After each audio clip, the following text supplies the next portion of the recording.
Welcome back, everybody. We are here today on the couch doing our next episode of The Inclusive Therapist. I am Zara Somani. I am a licensed marriage and family therapist associate. I'm here because I want to advocate for my South Asian community, and I'm here to remove the stigmas around talking about relationships, mental health, sex, shame, bodies, all of it. And I'm here today joined by Dr. Kendall. Hi, my name is Dr. Kendall. I am a licensed marriage and family therapy supervisor. I also am the owner of Relevant Connections, and I teach at National University. My focus is on couples and sex therapy, along with some trauma. Great. So today we have got a really juicy episode for you. We're going to be talking about everybody's favorite thing, affairs. Well, is it really everybody's favorite thing? I don't know. I mean, it's pretty popular in Texas, so it must be. You know, she's not wrong about that. So in preparation for this, we were looking up some articles, and it turns out that in several different sources over many different years, Texas has ranked number one. Multiple cities in Texas have ranked number one in unfaithful relationships, affairs. Cheating, yeah. Cheating, yeah. Dallas is the number one city many times and for many years. Fort Worth is a close number two. Yep. Mm-hmm. And Houston brings in a third, and we Correct. might have, you know, I work with many people in Houston too, and so I do know this is a major issue across Texas. Yeah, it's a real thing. So we are here to talk about all of the things related to affairs. And if you're in Texas, this is probably especially pertinent to you, but we also know that affairs happen all the time, everywhere. In fact, statistics show that anywhere from 18 to 48% of men, and I think it's 12 to 36% of women, engage in what we call extradiatic affairs. So we're going to talk a little bit more about that today. We're going to cover things like what is an affair, what are the different kinds of affairs, why might we have affairs, attachment styles and affairs. So we're super excited to bring this episode to you. And I want to note, like, just where we get the stats from, that we can link the articles in the show notes, so that if anyone's curious and where we get our stats, that we want to make sure that we provide the information. That's right. We'll link them both in the video right now, and you'll see them in the notes below. Yep. Great. Okay, so let's get started. Why do people cheat? You know, I think that is a very complicated question because there are a lot of different reasons, right? We know that there are different kinds of affairs. So we have affairs where it's just the fantasy, right? We want to escape life. We want to find something different. We are bored with our everyday life. Then we have affairs that help us avoid conflict with our partner, that maybe there are needs being unmet and we're afraid to go and have that conversation. You know, and then there are those that just happen, right? And affairs that are not planned, but spontaneous. I want to ask you, who bears the responsibility? This is going to be a juicy question. Who bears the responsibility in the affair? Well, absolutely the person who chooses to breach the relationship contract, right? That yes, there are probably relationship dynamics that contributed to the partner who cheats not having their needs met. But I can't say that, like, oh, the partner who was cheated on was the reason, right? Because maybe the affair is happening because a partner is very avoidant, and we're going to talk about attachment styles, and so this will come up. But if a partner is very avoidant and maybe they have needs, or they want to try something, or they've had a fantasy for a very long time and they don't know how to come communicate it to their partner, it's not their partner's fault, because they can't read minds, right? And if that's the case, what responsibility does the other partner hold? Do you mean before the affair or maybe during the repair work? I think those are great distinctions to make, and I would love to talk about both. I want to talk about some of what leads up to an affair. So, you know, I think this is not something that necessarily happens overnight. All right. It's not something that just happens out of the blue. Right. I mean, maybe sometimes it does, right? But a lot of times, you're right, there's a buildup of unhappiness or a lack of good communication for a long time. So you're saying that it could be either person, both people bear responsibility. Let's talk about the lead up to an affair. So what are the things that maybe we should be looking out for in relationships or... Oh, that's a tricky question. Mm-hmm. So I do think, oh man, and I feel like I do think a story I have heard over and over is that a couple will come to me and the partner who's been cheated on will tell me, like, they knew, they had a gut sense.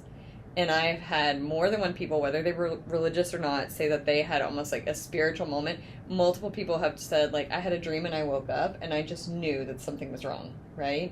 But I think this is like our gut sense, our intuition, it is so strong. But I know some pretty characteristic red flags are like sudden changes in the relationship dynamics. So like maybe my partner is pushing me away more. Maybe they are shorter. Maybe they're not coming home as often. There tends to be more gaslighting in relationships when this is happening because I think there's a lot of guilt and shame, right, that's going on probably for the partner who's cheating. It's not a way that anybody wants to live their life, having to hide and be secret, but you know, I think this is a really important point, actually, mm-hmm. is one of the things I see often is that we have this gut sense, mm-hmm. And when we bring it to our partners, the first response is, no. Well, that's where the gaslighting begins. Exactly. Yeah. And it can be so damaging because the person who is being cheated mm-hmm. on begins to doubt themselves, first when they're in the relationship being gaslit, and then afterwards thinking, how come I couldn't pick up on that? Why didn't I listen to my own voice? Right. And that can... whatever the initial damage was from the incident gets then amplified mm-hmm. or sort of underscored as we get further and further into denying it or not addressing it. And I honestly think that a lot of times that the damage created from an affair is not necessarily the emotional conversation or the sex. It is the lies and like the trickle effect. Once something has come out, it's like, oh, well, tell me what happened. And then it's like, oh, well, this happened. And then 2 days later, it's like, okay, well, yeah, that happened too. And then a week later, it's like, well, that.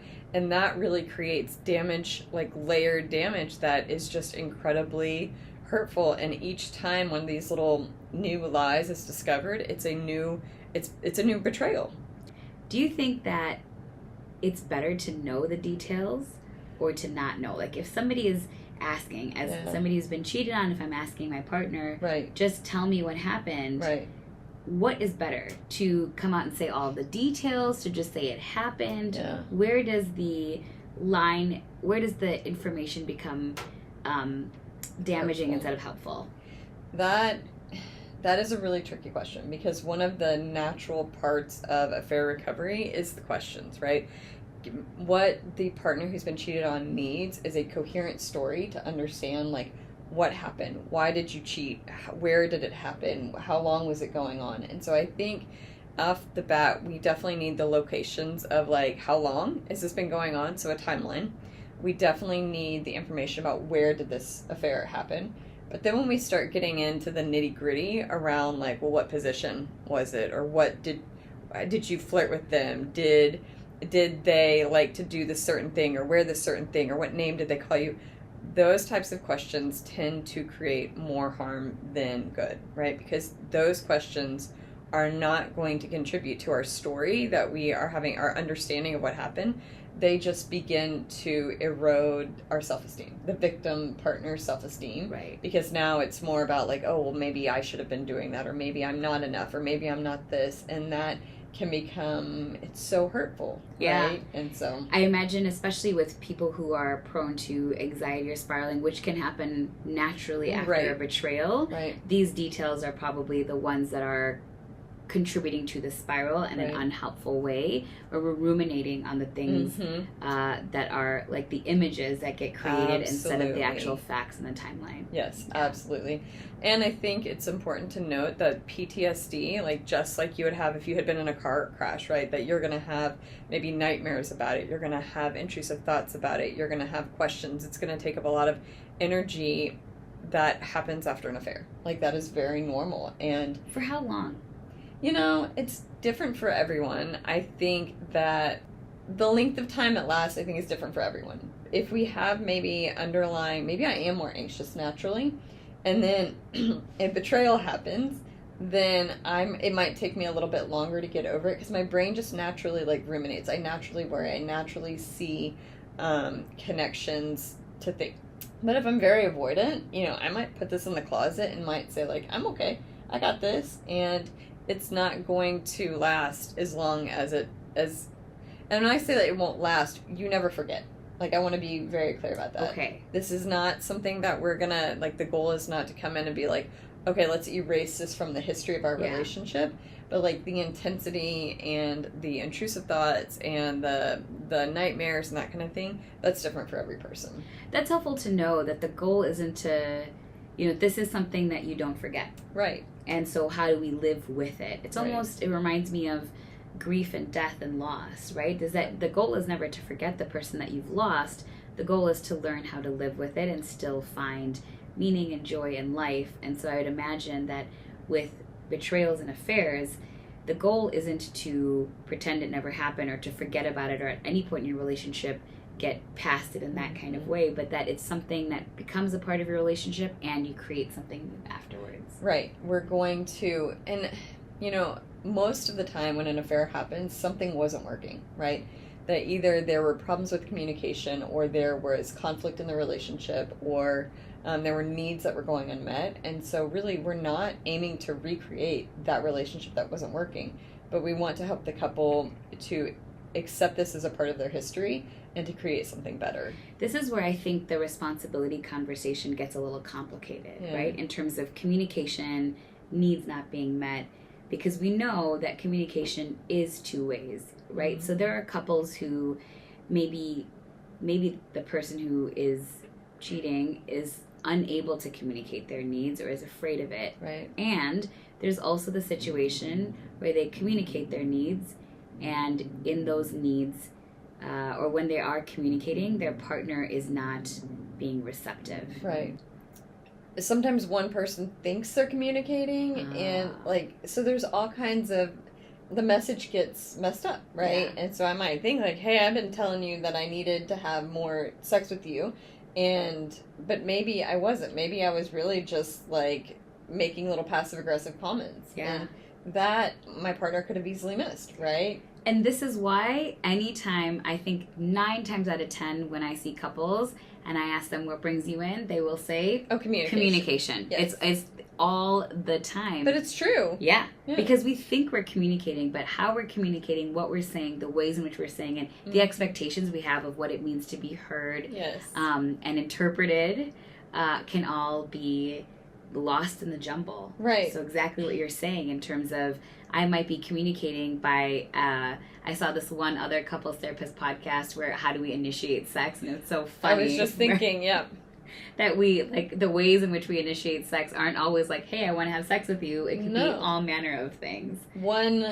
recent place that I had a couple get stuck was like, the male partner would come in and say, you look really hot. And that was his way of initiating and saying like, hey, like I'm into you right now. She had no idea. Right. She thought it was just a compliment and words of affirmation were her love language. And she was just like, oh, thank you. Totally missed that one. Right. Right. But he was so frustrated and he's like, I've been trying to communicate. Like, I want to have more sex with you.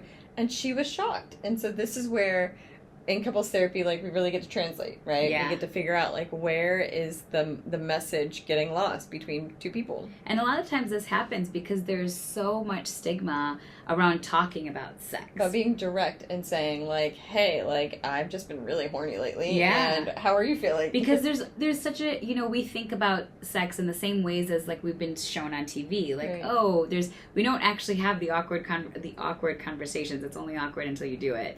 But the conversations around the mechanics or the actual words, it's flowers and then suddenly it's a sex scene, right? Or nice dinner and suddenly that's it. We're slurping pasta and then we're in bed. And so I think there's a lot of this shame around talking about it, or an awkwardness, or that it takes the fun or the sexiness out of sex if we talk about it and say, this is what I'd like tonight. Right. And this idea that, like, if we're talking about sex, then maybe there's something wrong with us. Right? Yeah. Like, if we have to have a conversation, we're not doing it right. Right. Or I'm not good at it, or any number of negative things. That if we have a conversation, we're gonna take the fun out of it. Right. And that's the thing is, if we're meant to be, doesn't translate to sex is going to be perfect and natural and easy every single time. Right.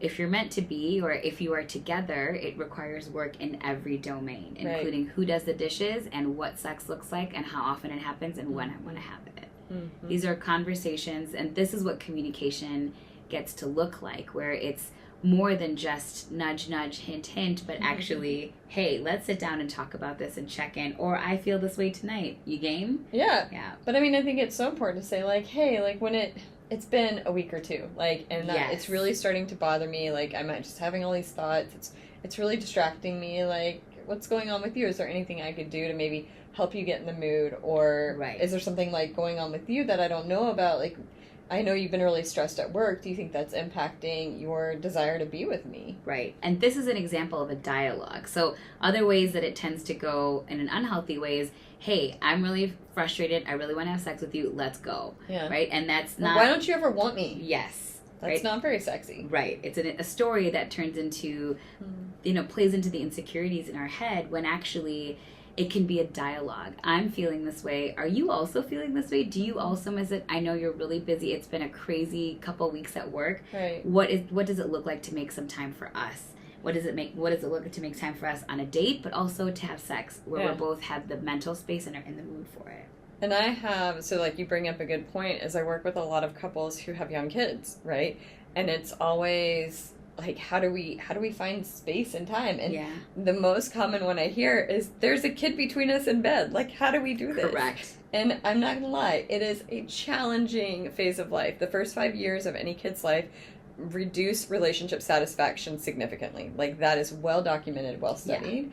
But the thing that can be different is if I come to you and I say, like, hey, I know our baby's been, sleeping between us. What if we work together and try to get her into her crib tonight, right?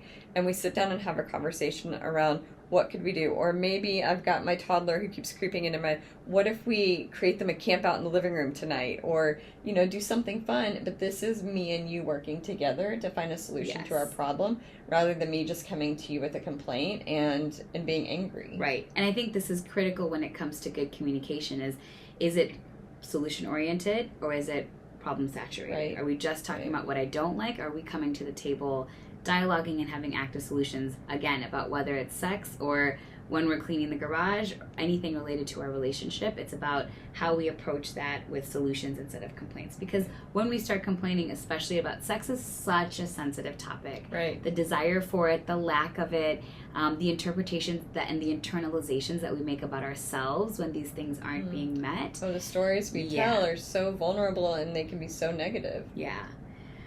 So when we're talking about affairs, this then also becomes a really scary place, because we internalize, as you were saying earlier, that this is about me. I messed up. I'm not a good enough partner.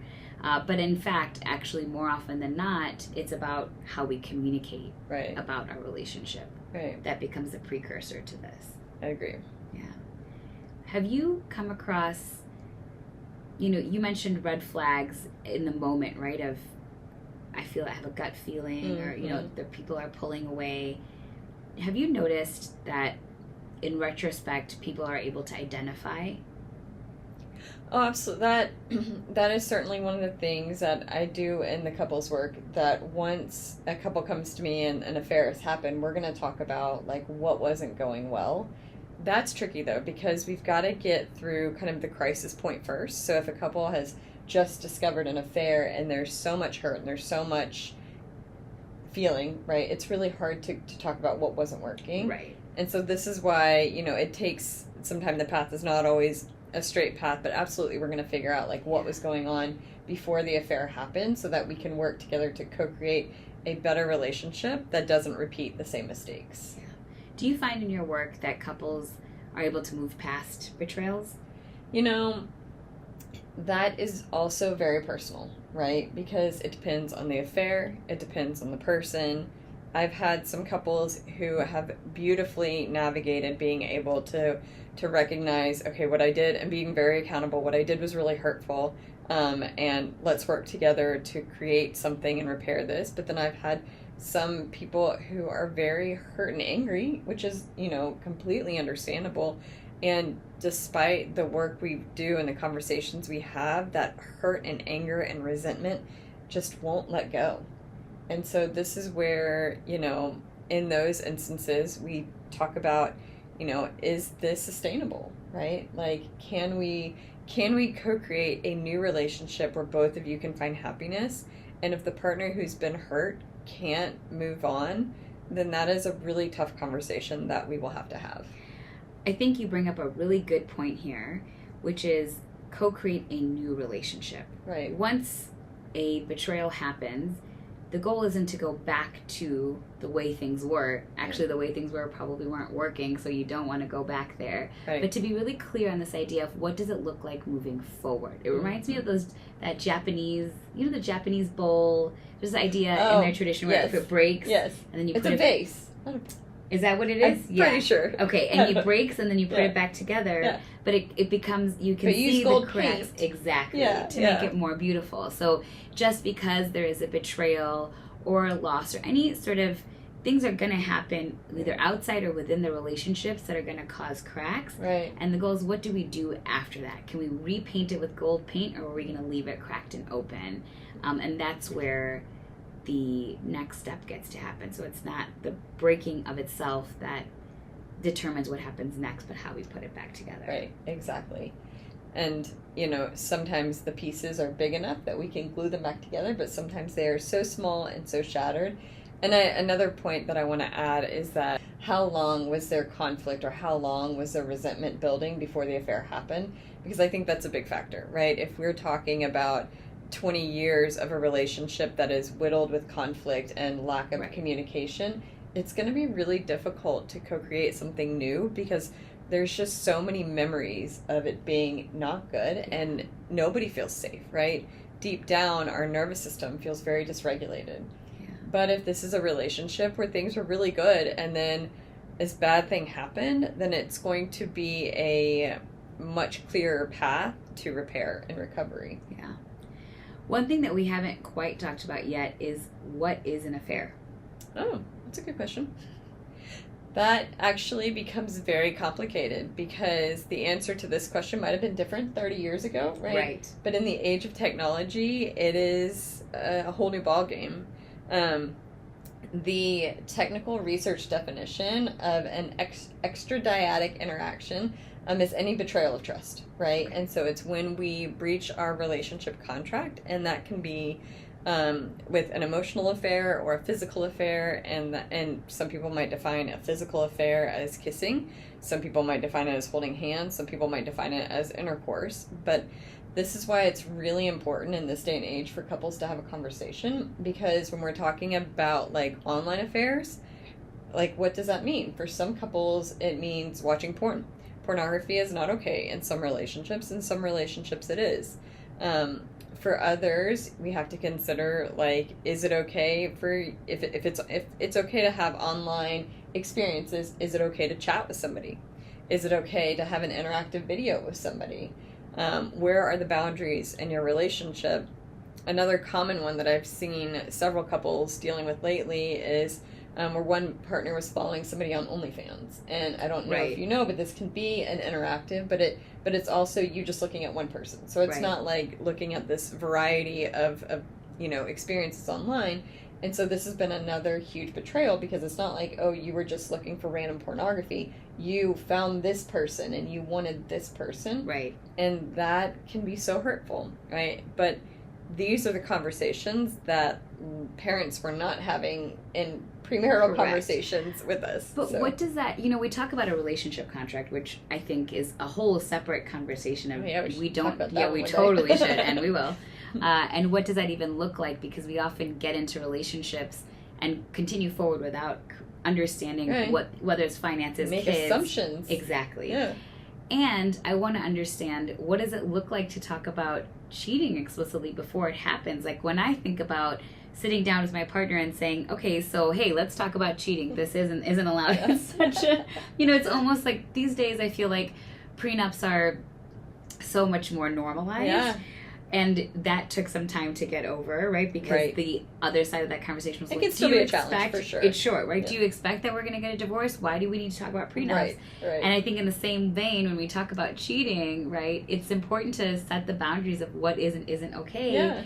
And it feels like such a strange conversation, because sometimes it feels like we're having it in anticipation that this might happen. But what's really important to realize is that relationships are not a done deal once you sign a paper or make a decision. Right. They're living, breathing things Right. that need to get tended to and cared for, and that get to have conversations around so that we're staying on track. So we would be burying our head in the sand if we decided from the beginning that this relationship may not take this course, because it's a living, breathing thing that goes on its own. So It can be flexible. Yeah. Mm-hmm. But let's dialogue because I love this. Yeah. Because it doesn't have to be awkward or difficult, right? It can be as easy as like, hey, I really like to watch people on OnlyFans. Are you okay with that? Or, hey, I really like to download porn, but I really like this one specific thing. Are you okay if I watch that? And, like, what parts are you not okay with? What happens if I tell you, I'm okay with us watching porn together, but I'm uncomfortable with you watching it by yourself? As a therapist, I'm going to say, well, what makes you uncomfortable? But I know that is not reality. And this is where we get to negotiate the contract, right? And I might say, like, okay, I'm okay with that if we're together, but, like, what if you're out of town for a week? What am I supposed to do? Right? FaceTime me instead. But this doesn't have to be like, because I'm okay with negotiating, right? Yeah. And it's hard for me to put myself into like a hypothetical, because my morals and my values are all going to feed into this. But Right. I think that anyone can have this kind of conversation with their partner if like, and maybe we sit down and we say, okay, like let's do it together. And then you find out you've got to go on a work trip for 10 days. Yeah. And I call you up and I'm like, hey, like, sorry, I know that we agreed to only do this together, but you've been gone a long time. Yeah. And, you know, hopefully you can be in the mindset to be flexible and to look at this from my perspective and say, like, okay, you know, like, I'm okay this time. Thank you for telling me, right? I wonder how many of our watchers are like, oh, yeah, this is how the conversation would go, versus, no way, I would, right? I know. Right. If only, although this is a good aspirational conversation. This is where we get to, though, in couples Yeah. therapy. Like, it might start Yeah. out in the beginning very tense and very defensive. There's so many emotions, right? Right. If you're telling me you want to watch porn, my first question is going to be, am I not good enough? Why do you have to go to get it somewhere else? There's a lot of this it feels almost like we've got to defend, or there's an attacking, or there's an emotional response that we have. Right. Again, the stories that we create in our heads about what this event has, right? The meaning that we make. Watching porn to me might mean one thing, but it Right. means something totally different to my partner. Right. And this is a thing that's so cool, I think, about relationships, is you're blending two totally different stories, lives, experiences together. It takes work. Right. And often this is where couples therapy can be so supportive, because it brings together a space where we can talk about things that we never knew we were supposed to talk about. Right. And acknowledge that it's a beautiful thing to blend two different stories, and we get to navigate that in a healthy way. Right. I talk to most of my couples and I say, like, what we do in here is we learn how to have hard conversations. Nobody teaches us how to do that. Yeah. There's no manual that comes with Especially relationships. not about relationships. Or Yeah. things like sexuality, Right. or vulnerable topics like pornography. Right. Like, those things are hard to talk about. And so being able to have a tool set and get the practice and experience of having hard conversations in the safety of the sofa, Yeah. then I think that makes a huge difference. Yeah. I think having a space to share your emotions as you feel them in a neutral space like this can be navigated so that somebody doesn't feel attacked. Your partner doesn't necessarily, Right. or if they are feeling attacked, there's a space to hold space for that and then continue the Right. conversation. Often uninitiated, when two people are trying to have that conversation, it gets really messy Right. really fast because we both feel emotions. Right. And it's hard to step out of that to have a neutral conversation. And that is my job, though, because sometimes Exactly. we do get emotionally activated, right? Sometimes Yeah. we get angry, and that is my job to jump in and to be able to process that and kind of bring that anger back down so I can understand, where is that frustration coming from? Where is the anger coming from? And then we can have a more constructive conversation Yeah. and to learn and grow from it. The last thing I want to talk about in our cheating episode is the intersection of cheating and attachment styles. So for those of you that don't know, attachment is a biological drive. It's a survival instinct. So it comes from this idea that when we were children, when we were babies, we needed to attach to our caregivers so that we were able to live. And how our caregivers treated us, or so caregivers, when we're teens or when we're adolescents, it becomes our peer group. So are we finding connection in our peer group And throughout our lifespan, we have different points of this connection. So our caregivers, our peers, and then as we age into adults, we find partners to bond with so we can continue to procreate.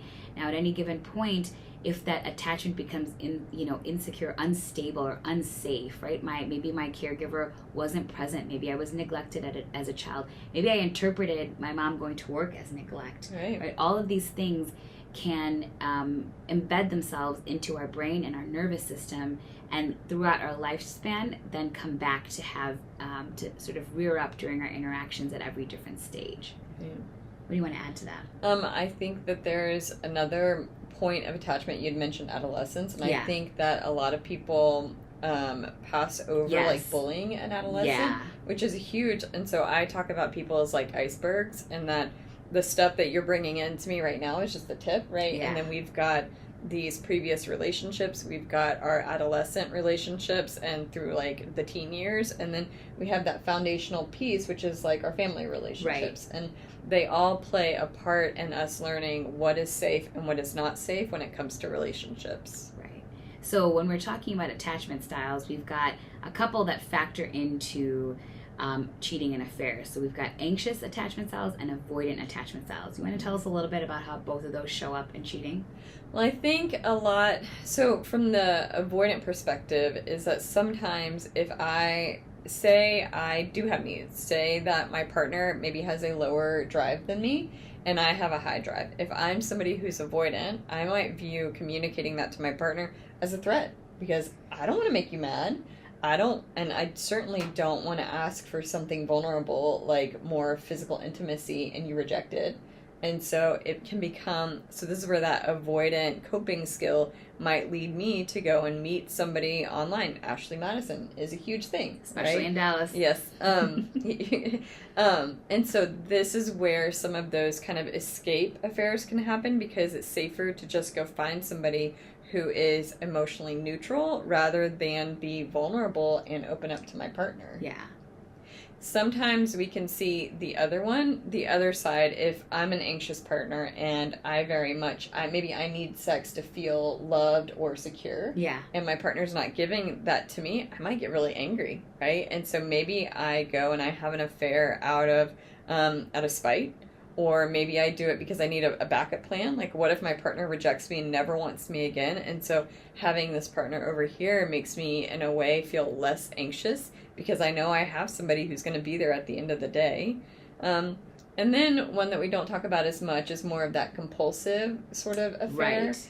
That it treads the line of like sex addiction, where maybe my partner and me do have matching sex drives, but maybe I've had a fantasy about something and I just can't stop thinking about it. And so I will go and outsource those needs to kind of to get that met, so that I don't have to keep thinking about it, because that causes a lot of distress. Yeah. So we've got a lot of things to think about here in terms of even understanding our own attachment styles, right? Are we the anxious type? Are we the avoidant type? Do we try to avoid conflict at all costs? What are the fears that we have in these relationships? Right? This fear of being rejected, fear of looking good or not looking good, sorry. Right. What is it that's driving our inability to talk or to communicate directly about what's going on? And how is that driving our cheating impulses or our partner's cheating impulses? Yeah. Right. These things can be so complex, but then when we talk about them and we understand them, I mean, it's such, I sometimes see cheating as like, it's a horrible thing, right? And it is so painful, but it can be such a turning point for people's lives, because it's like that white flag that says like, we can't do this anymore. We need it to be different. Yeah.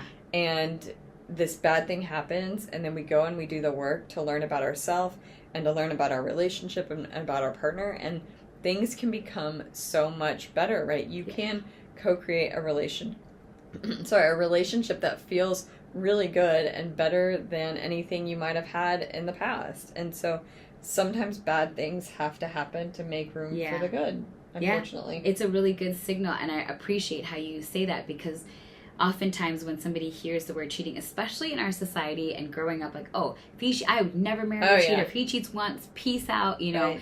And I think that this is such a helpful way to look at things, because cheating doesn't have to be the end. It can actually be the beginning. Right. And it doesn't have to break a relationship. Sometimes the relationship is already broken, right. and this is what gets it to a repair. Right. So if you are thinking about this, if you know somebody this is part of their reality, come and have them talk to a couples therapist. We are here in Frisco, Las Colinas, and Plano at Relevant Connections. And virtually across the state of Texas. That's right. And virtually across the state of Texas, which, again, has the top 3 cities in the country for cheating.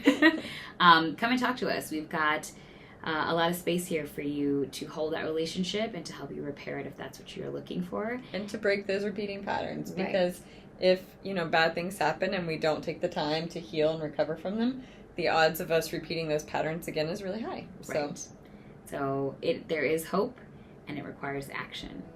We hope you found this episode to be helpful today. I know it was really juicy, a lot of tough conversations in this, and a lot of hope too. If you have any further questions on this, which I'm sure you will, you can drop them in our YouTube channel, or you can send us a message, and we're happy to take on more of those conversations in the future. We'll definitely have another episode up next week, so stay tuned, and thank you so much for joining us. Bye!